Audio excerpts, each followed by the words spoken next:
Halo, assalamualaikum. Pada pertemuan kali ini kita membahas tentang TM5 ya. Apakah yang akan kita bahas pada TM5 ini adalah masih berhubungan dengan pertemuan TM4 kemarin. Jadi TM4 kemarin kita membahas tentang elemen sistem dan komponen sistem. Nah, pada TM5 kita akan membahas tentang komponen sistem. Kalau kemarin kita membahas apa bedanya antara komponen sistem dengan elemen sistem. Nah, kalau komponen itu adalah alat yang dipakai untuk melakukan aktivitas. Nah, aktivitasnya ini apa? Aktivitasnya ini adalah elemen sistem. Nah, pada pertemuan kali ini Bu Ana mau ajak kalian mereview tentang ini jurnal ya, jurnal di mana pengaruh penggunaan sistem dalam hal ini adalah kita membahas alatnya yakni komponen sistem terhadap aktivitasnya. Nah, aktivitasnya apa? Aktivitasnya di sini sebagai elemen sistem adalah laporan keuangan. Jadi bagaimana pengaruh komponen sistem terhadap laporan keuangan. Jadi di sini ada komponen sistem, di sini ada laporan keuangan. Jadi di sini alatnya, yang di sini adalah aktivitasnya. Nah, apakah alat ini berpengaruh terhadap laporan keuangan? Nah, tentu saja. Jadi di dalam komponen sistem atau alat sistem ini semakin canggih alat yang dipakai, maka otomatis ketika kita membuat laporan keuangan ya, itu akan lebih mudah, lebih cepat, lebih efisien dan minim kesalahan. Oke, Bu Ana share screen dulu. Kita buka yang ini file yang di grup description ya. Mungkin banyak yang lupa belum buka filenya.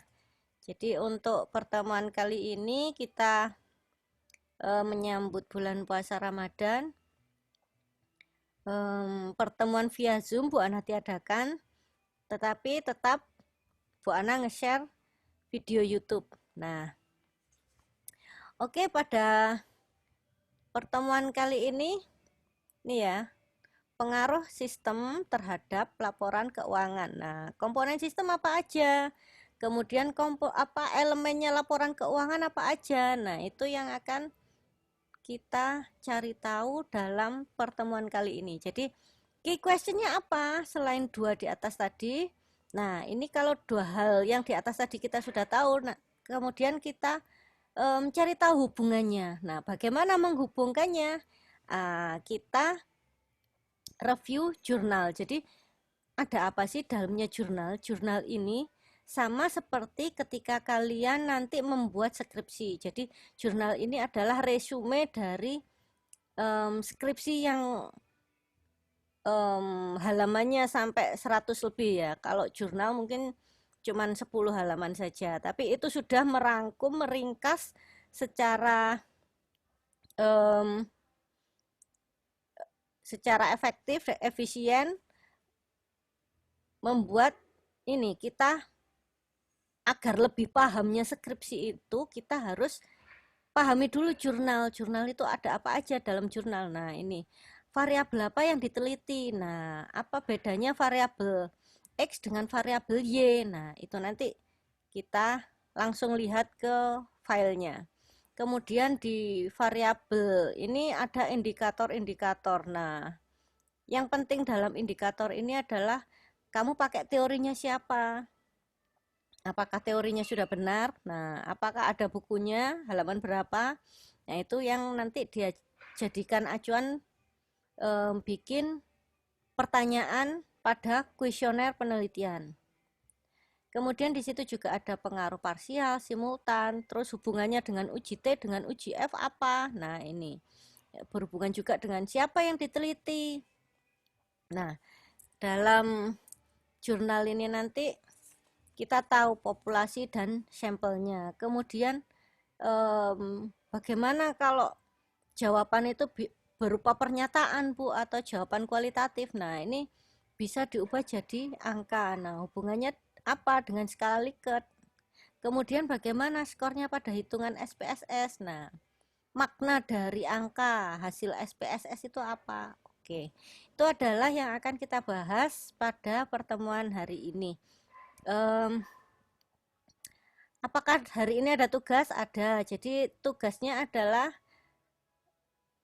tugas individu, tetapi menuliskannya secara bersama-sama dalam satu file yang sama. Jadi antara individu dengan grup, tapi tetap tugas individu ya, tapi bisa dilihat teman-temannya yang lain. Kemarin kan hanya sekedar absen, tulis nama saja. Nah, sekarang mungkin bisa tulis nama, nanti kalau tugasnya sudah selesai dikerjakan, baru di posting ke file yang sudah di-share linknya oleh Bu Ana. Nah, kegiatannya apa? Jadi kalian lihat videonya Bu Ana yang semester kemarin yang berkaitan dengan TM1 sampai TM14 ini. Jadi mata kuliah SIM itu semester kemarin itu Bu Ana sudah ngajar. Tapi tiap ngajar Bu Ana pasti bikin video baru. Jadi untuk tugas kali ini kalian review, pilih salah satu video, kemudian setelah menyimak video itu kalian ceritakan entah ke adik kamu, entah ke kakak kamu, orang tua kamu. Nah, kamu ceritakan juga adik kamu umur berapa atau kakak kamu umur berapa. Kemudian kamu ceritanya saat apa. Nah, tujuannya Bu Ana apa sih? Ketika mata kuliah ini dibumbui oleh cerita pribadi yang mungkin lucu, mungkin di luar dugaan. Nah, itu kalian akan lebih mengingat materinya. Mungkin pertamanya mengingat, oh lucu, aku cerita ke mamaku soal TM1 gini ya. Kemudian mamaku komen gini gini gini. Nah, itu kalian tuliskan lagi. Jadi intinya dari pembelajaran abad 21 ini adalah memfokuskan pada literasi. Jadi literasi itu kita mampu memahami sesuatu, dalam hal ini videonya Bu Ana, kemudian kalian mampu menceritakannya, menceritakan ke orang lain, entah ortu kalian, entah siapa aja, pacar, terserah. Kemudian setelah bercerita, kalian mampu menuliskan kegiatan kalian ini tadi, mungkin ada komen ortu yang seperti apa. Nah, bisa kalian sampaikan, mungkin kalian kemas dengan bahasa yang kayak novel atau apa, sehingga menjadikan mata kuliah kita ini loh menarik untuk dibaca karena dibumbui dengan cerita-cerita yang berkesan. Nah, itu maksudnya Bu Ana.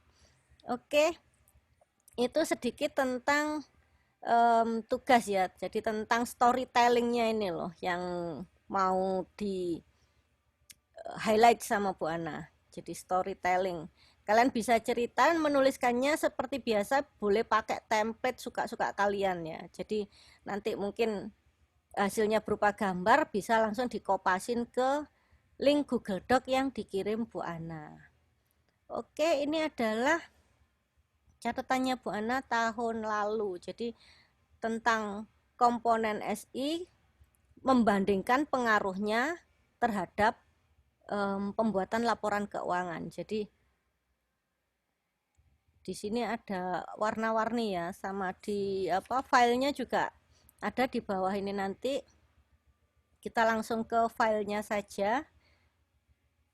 Ya, ini sekali lagi bisa dilihat di file Google Doc yang ada di description group. Jadi lihat aja di deskripsi grup ada file ini. Jadi TM1 sampai 14 nanti ditaruh di situ semua filenya Bu Ana. Nah, ini adalah catatannya Bu Ana hari ini tadi. Jadi kita membahas mini jurnal, kita mencari tahu kalau di sini ada kata pengaruh. Jadi beda ya, ada kata pengaruh dengan kata hubungan, itu nanti ngujinya beda. Kalau pengaruh itu nanti kita ngujinya pakai regresi, tapi kalau hubungan itu ngujinya pakai kata korelasi. Nah, itu.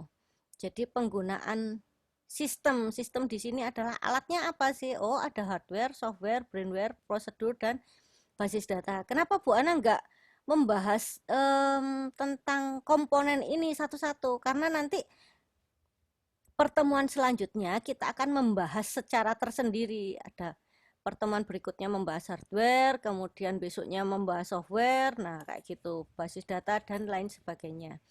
Nah, kemudian Bu Ana juga ingin meng-highlight sedikit tentang laporan keuangan. Jadi, ada berapa macam sih laporan keuangan itu? Nah, sebenarnya ada, yang utama itu ada 3. Jadi, ada laporan rugi laba, ada neraca, perubahan modal, dan cash flow. Nah, ini tambahan ya, yang 5 ini catatan atas laporan keuangan kalau ada. Nah, bedanya laporan rugi laba dengan neraca apa? Kalau laporan rugi laba seperti judulnya antara rugi dan laba. Jadi dilihat kita kaitkan dengan penjualan. Jadi penjualannya berapa, kemudian kita mengeluarkan ongkos berapa, apa biaya berapa. Jadi ketika di sini ada penjualan dikurangi dengan biaya, nah nanti ada laba di situ. Apakah untung, apakah rugi, tinggal seberapa tinggi antara pendapatan dengan biaya. Kemudian kalau neraca digambarkan sebagai timbangan ya, timbangan yang sejajar. Jadi ketika penjualannya tinggi, tetapi uang kasnya kok cuma sedikit, nah itu bisa dilihat di neraca. Mungkin hasil dari penjualan itu labanya sebagian dimasukkan untuk membeli mesin-mesin. Nah, ini nanti bisa terlihat di neraca. Jadi pembelian mesin-mesin itu terlihat di neraca. Begitu juga dengan perubahan modal ini. Jadi uang laba yang berhasil dikumpulkan secara cash berapa, yang berupa mesin-mesin atau peralatan itu berapa. Nah, nanti ada di perubahan modal. Kemudian kalau cash flow. Nah, kalau cash flow ini adalah namanya flow itu kan aliran ya.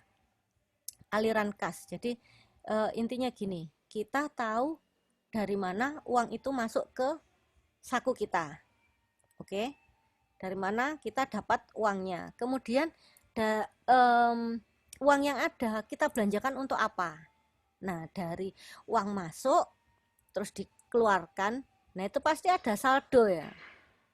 Nah, saldo hari ini berapa, kemudian besoknya atau minggu depannya atau bulan depannya kalau kita laporannya per bulan digabungkan dengan saldo kemarin. Jadi misalkan bulan ini pendapatan 100 juta, kemudian biaya-biaya mungkin 50 juta. Nah, berarti ada saldo 50 juta. Nah, misalkan bulan berikutnya itu misalkan pendapatan sama 100 juta, kemudian biaya mungkin bisa ditekan sedikit 40 juta gitu ya. Berarti ada spelling saldo 60 juta. Nah, saldo 60 juta ditambah dengan saldo bulan kemarin 50 juta, jadinya kan 110 juta. Nah, ini adalah saldo total dari bulan 1, bulan 2. Nah, itu diterusin sampai 1 tahun. Jadi ada total saldo bulan 1, bulan 2, bulan 3. Nah, itu nanti dihitung total saldonya ada berapa. Itu namanya cash flow. Oke, kalau catatan ini mungkin berhubungan dengan hal-hal yang tidak rutin atau butuh dicatat secara khusus ya. Oke, jadi dari komponen ini kita tahu, oh variabelnya apa sih? Dari penelitian itu pasti ada variabel X. Ini variabel bebas. Maksudnya apa sih bebas itu? Ya bebas itu nggak dipengaruhi oleh variabel terikat ini. Justru sebaliknya variabel terikat laporan keuangan ini sangat dipengaruhi oleh ini penggunaan alat ini, apakah hardware-nya canggih, apakah software-nya handal, bisa tahan tidak nge-lag ya, apakah bisa mengcover semua jaringan perusahaan. Nah, itu ada brandware.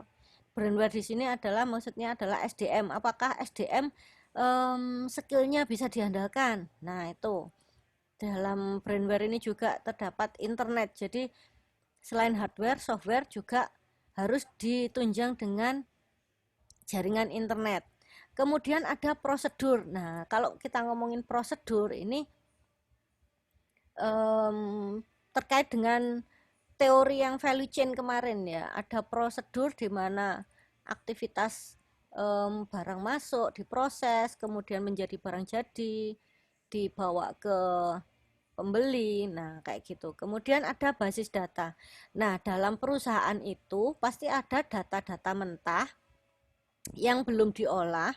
Nah, ini harus ditaruh di satu tempat yang namanya basis data itu tadi. Jadi gudang data. Jangan sampai data ini hilang. Misalkan secara manajemen berkas, datanya ada ya, berupa kertas gitu ya. Tetapi juga harus dilengkapi dengan soft copy-nya juga. Jadi misalkan suatu saat ada sistem yang trouble di komputer, kita masih punya manajemen berkas. Jadi kita masih punya datanya secara fisik.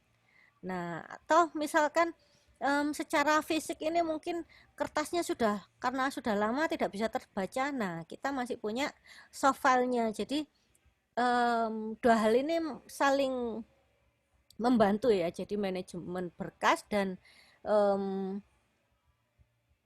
storage data secara online itu sama-sama merupakan teori dalam basis data ini. Jadi gudang data. Jadi cara mengkolek data, cara mengolah data, cara menyimpannya, dan cara nge-share ke orang lain yang membutuhkan data tersebut.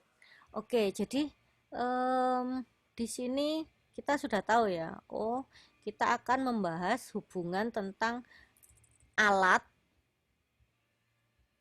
yang dipakai untuk mengerjakan laporan keuangan. Nah, alatnya apa? Ada hardware, software, brandware, prosedur, dan basis data. Sedangkan kegiatannya apa? Nah, ini elemen sistem kemarin. Kegiatan aktivitasnya apa? Ya, membuat laporan keuangan. Membuat laporan keuangan itu membuat apa aja? Ya, ada laporan rugi laba, ada laporan neraca, perubahan modal, cash flow, dan catatan keuangan. Oke, kalau ngomongin penelitian tentu kita ditanyain, kita cara nelitinya bagaimana? Nah, cara mendapatkan datanya bagaimana? Kalau itu penelitian, maka kita akan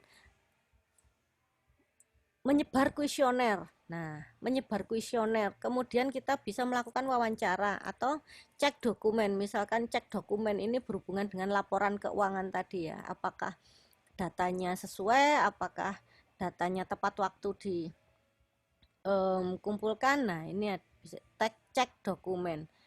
Nah, cara mendapatkan data ini harus berdasarkan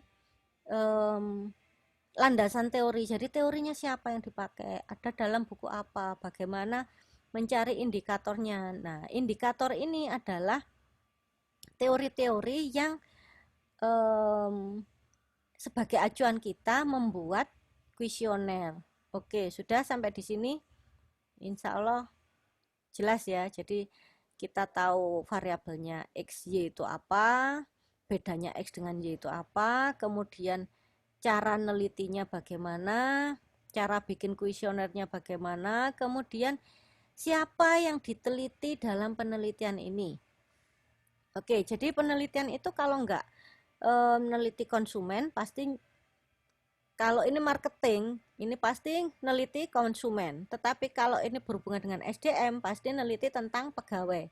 Nah, kalau hubungannya dengan yang bikin-bikin laporan keuangan, otomatis kita ngomongin tentang pegawai ya, pegawai bagian keuangan. Nah, ini. Jadi kita di sini ngomongin tentang pegawai bagian keuangan.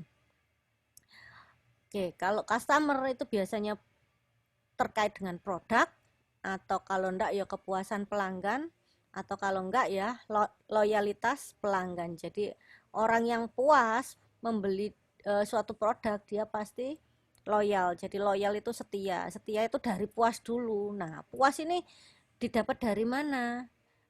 didapat dari ini yang dia rasakan terhadap suatu produk dibandingkan dengan persepsi dia sebelumnya. Jadi sebelum pakai produk itu persepsinya seperti apa? Misalkan high ekspektasi ya. Terus ketika beli produknya mahal, tapi kualitasnya tidak sesuai dengan yang ada di pikiran dia. Jadi maka terjadi ketidakpuasan. Jadi, tapi kalau yang dia pikirkan, oh misalkan beli skincare harga 200.000 misalkan ya, pasti kinclong dijamin kinclong dalam 1 bulan. Nah, dia mendapatkan wajah bening kinclong itu dalam 1 minggu, maka dia dianggap sebagai customer yang puas. Jadi dia bisa repeat order, itu namanya loyal. Jadi loyalitas pelanggan diketahui jika dia melakukan repeat order. Nah, kemudian dalam analisis data ada apa saja? Jadi menganalisis datanya bagaimana? Ini biasanya yang ditanyain ada uji validitas, ada uji reliabilitas, kemudian ada uji hipotesis. Di uji hipotesis ini ada uji T, uji F. Nah, ini masing-masing punya kriteria. Jadi kalau dikatakan valid itu dibandingkan antara R hitung dengan R tabel. Tapi kalau reliable itu kita lihat Cronbach alfanya. Nah, kalau uji T artinya apa? Uji F artinya apa? Nah, tadi kan alatnya itu kan kita tahu ada 5 macam, ada hardware, software, brainware, prosedur dan apa tadi? Prosedur dan basis data, ada 5 ya. Nah, dikatakan uji T itu jika diuji secara sendiri-sendiri. Jadi misalkan di sini hardware terhadap laporan keuangan. Terus mungkin software terhadap laporan keuangan. Itu namanya uji T. Jadi satu-satu gitu, uji parsial. Tetapi kalau semuanya ini lima-limanya dihubungkan dengan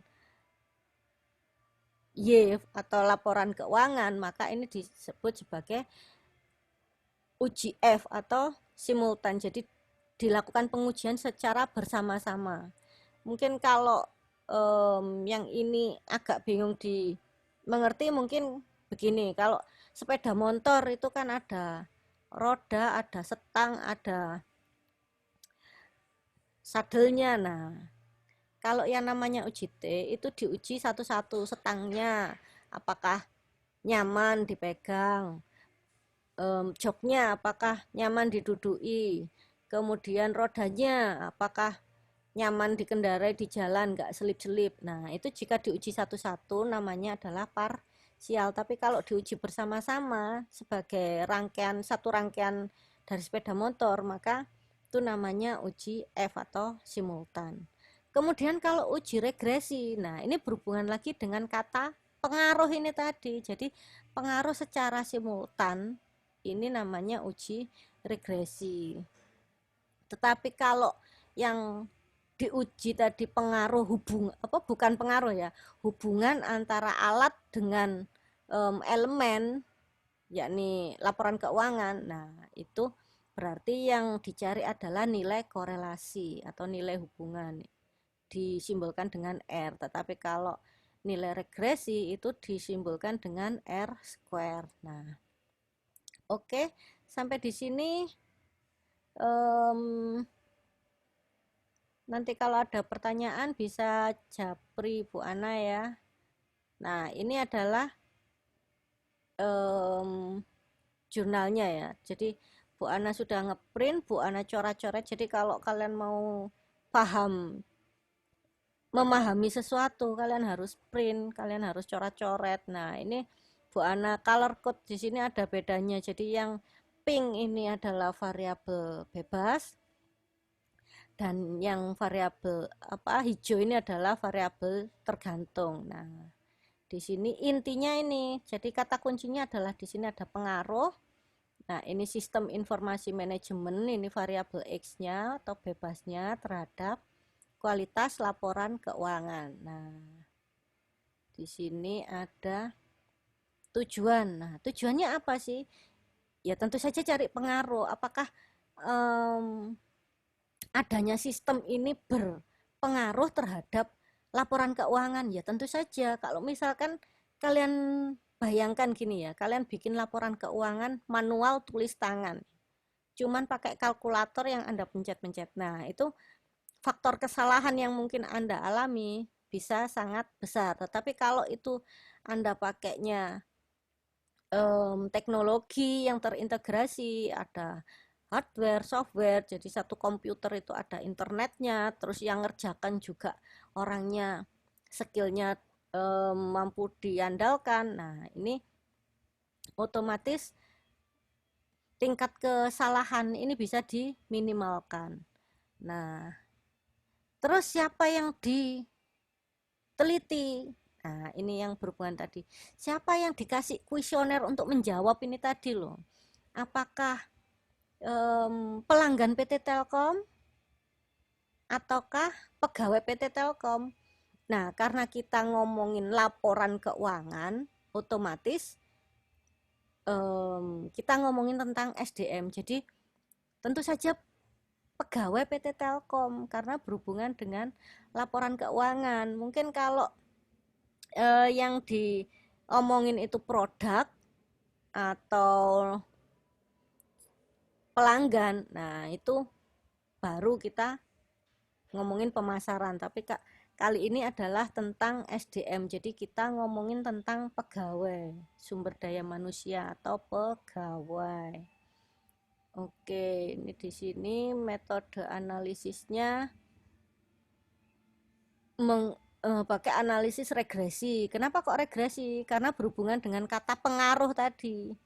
Jadi kalau bukan pengaruh atau hubungan gitu ya, berarti korelasi. Tapi kalau pakai regresi ini berarti kita cari pengaruhnya itu tadi. Nah, pakai SPSS. Nah, mungkin kalau pada TM9 bisa mereview sedikit tentang SPSS. Nah, jadi sama ya. Jadi sistem yang memudahkan aktivitas pegawai, tapi hanya untuk satu hal. Jadi kalau SPSS ini khusus untuk riset dan penelitian, beda dengan Excel. Kalau Excel ini biasanya lebih umum. Nah, oke lanjut. Jadi dalam tinjauan pustaka ini kita menitik beratkan pada teorinya siapa. Tadi kan kita tahu ya, ada X-nya berapa tadi, ada 5. Kemudian Y-nya ada berapa? Y-nya ada 5. Loh, ini teorinya X ini dijabarkan satu-satu. Jadi teorinya X1 bla bla bla bla, X2 sampai X5, kemudian teorinya Y1 apa saja, dari siapa, tahun berapa, di buku halaman berapa. Nah, itu dijabarkan sama kayak ini. Menurut MacLeod dan Shell 2001 halaman 15. Nah, SIM merupakan sistem yang berbasis komputer. Jaringan lainnya yang dapat menyediakan informasi. Nah, itu jadi harus dijabarkan secara satu-satu. Jadi dalam komponen ini ada apa saja sih yang harus dijabarkan? Otomatis kita ngomongin tentang tingkatan level manajemen. Kemarin sudah dibahas toh, ini yang segitiga ini ada lower level, ada middle level, ada top level manajemen. Kemudian ini juga dibahas tentang komponen. Jadi komponen kemarin bedanya dengan elemen apa?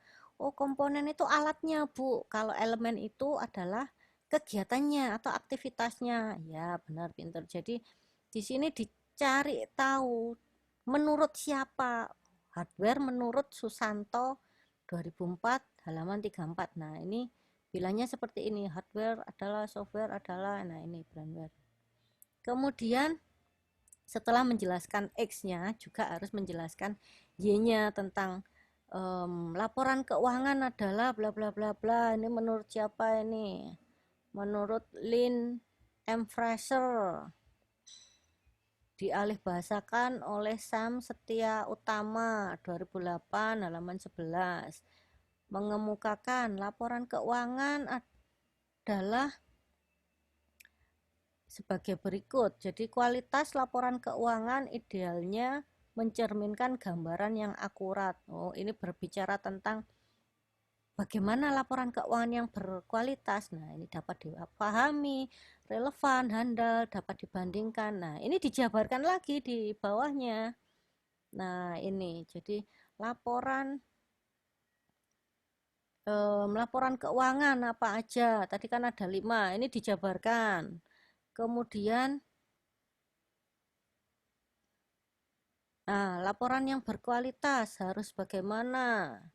Karakteristiknya ini dapat dipahami, relevan. Nah, kayak gitu. Jadi semua teori yang ingin diteliti itu dijabarkan. Nah, ini adalah keandalan, ini adalah laporan yang berkualitas. Jadi harus handal. Handal itu harus apa sih? Oh, penyajiannya jujur. Oh, sesuai substansinya, kemudian netral, tidak memihak siapapun. Kemudian dengan pertimbangan sehat. Nah, ini juga digambarkan. Jadi dari situ tadi lengkap juga harus lengkap, handal itu juga harus lengkap.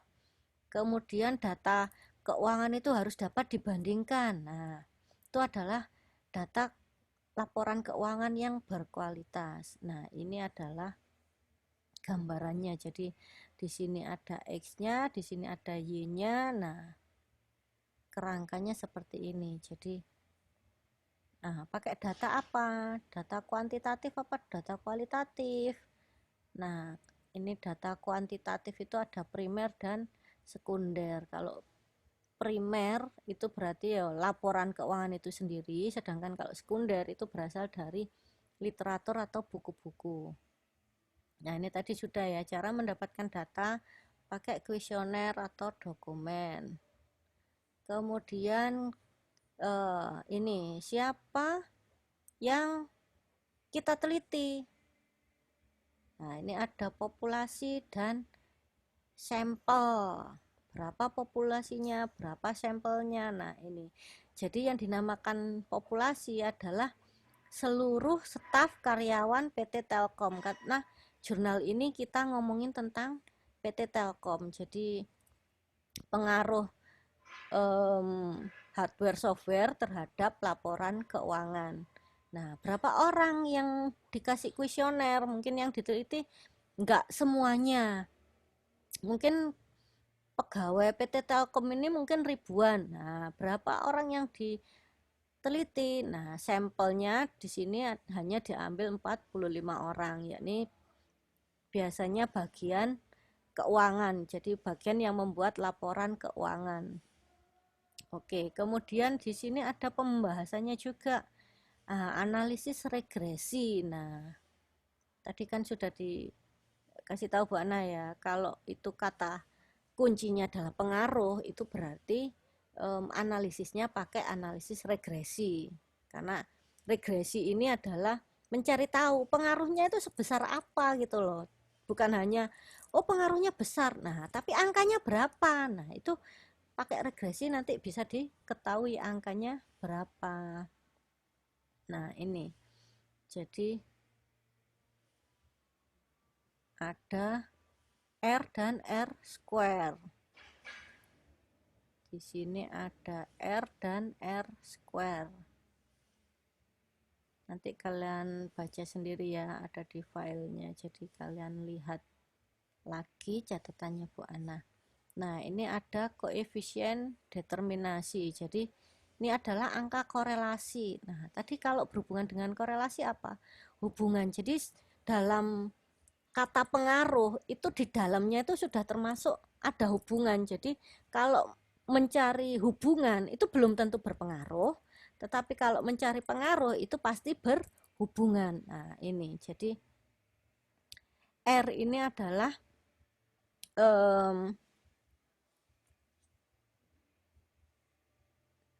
mencari tentang korelasinya ya. Kalau R ini adalah tentang korelasi, sedangkan R square adalah regresinya.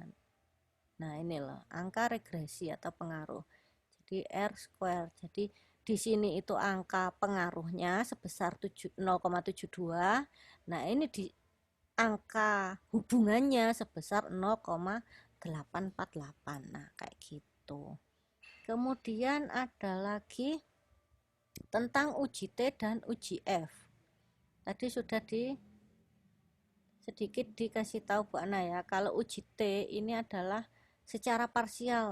Artinya parsial itu apa? Ya sendiri-sendiri. Ngujinya sendiri-sendiri, mungkin hardware sendiri terhadap laporan keuangan. Kalau hardwarenya ini speknya rendah dibandingkan hardware yang speknya tinggi, apakah berpengaruh pada hasil laporan keuangan? Kemudian software, misalkan pakai software yang biasa di Excel atau pakai khusus yang untuk laporan keuangan. Nah, ini juga dilihat pengaruhnya pada laporan keuangan. Jadi, ini diuji sendiri-sendiri itu adalah uji T. Tetapi kalau diuji secara bersamaan itu berarti secara simultan yakni uji F. Oke, sampai di sini.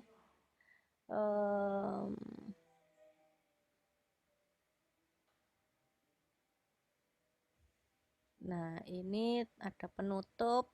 Nah, ini cara menuliskan daftar pustaka ini juga perlu diperhatikan. Jadi, berapa spasinya, berapa masuknya. Nah, ini harus diperhatikan karena dalam skripsi itu semuanya pakem ya, nggak boleh suka-suka kita. Apa misalnya hurufnya harus Times New Roman 12. Nah, kita pakainya mungkin 12 tapi kita lupa ngecek before afternya, ada yang 3, ada yang 6, ada yang 10. Nah kayak gitu, itu yang bikin banyak revisi-revisi di situ selain dari landasan teori ya. Kalau landasan teori itu kita harus pahami satu-satu ya. Mungkin kita fokus dulu ke manajemen pemasaran. Dalam manajemen pemasaran itu ada apa? Oh, ada marketing mix, ada 4P, product, price, place, promotion. Nah, ada tambahannya people, physical evidence, dan satu lagi apa lupa.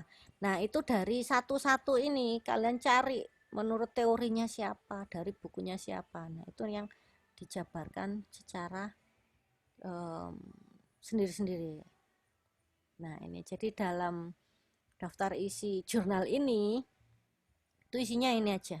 Ada abstrak pendahuluan, tinjauan pustaka, ada teorinya, SIM, komponen, pengertian. Nah, ini analisanya bagaimana, hasil ujinya bagaimana, ada penguntup, ada daftar pustaka. Nah, kalau nulis skripsi mulainya dari mana?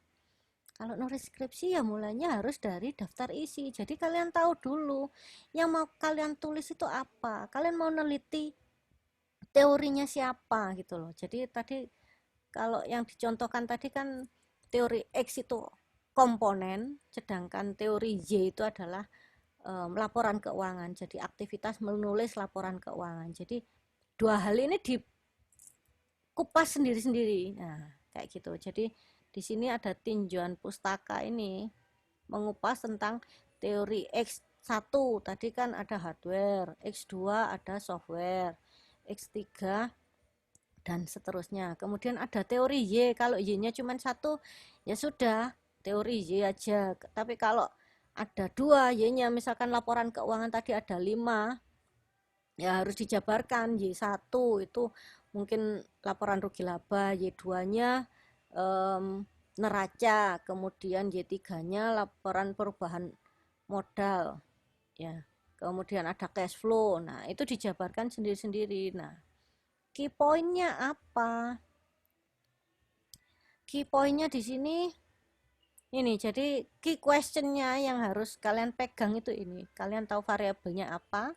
Dari variabel ini kalian cari tahu indikator. Indikator itu apa sih? Kayak tanda-tandanya gitu loh.